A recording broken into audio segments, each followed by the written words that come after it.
Alam mo ba kung bakit bawal maligo, mag-ingay, o kahit masugatan tuwing Black Saturday? Ito ang pinakatahimik na araw sa kalendaryo. Pero bakit nga ba tinawag itong Black Saturday at hindi Sabado de Gloria? Liturgically, Black Saturday commemorates the descent into hell. Dito bumaba si Jesus sa Hades para iligtas ang mga kaluluwa ng mga banal bago siya mabuhay muli.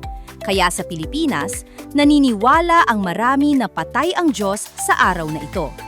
Dahil walang proteksyon, mas malakas daw ang mga aswang at masamang espiritu. Kaya bawal daw masugatan. Sinasabi ng mga matatanda na ang sugat mo ngayong araw ay hindi nagagaling dahil wala ang dakilang manggagamot. Pero heto ang kakaiba ngayong 2026.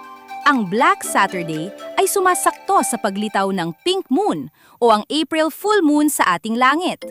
Bagamat hindi literal na kulay pink ang buwan, simbolo ito ng rebirth o muling pagkabuhay na perpekto para sa ating paghihintay sa Easter Sunday.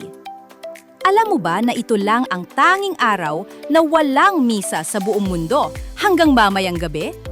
Kahit ang Holy Communion ay hindi ibinibigay, maliban na lang kung viaticum o para sa mga naghihingalo.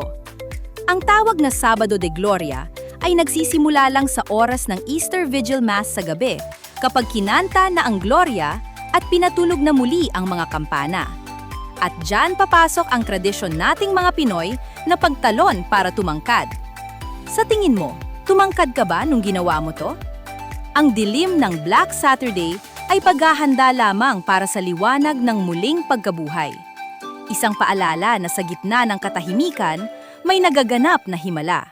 Ikaw, naniniwala ka pa ba sa mga pamahiin tuwing Black Saturday?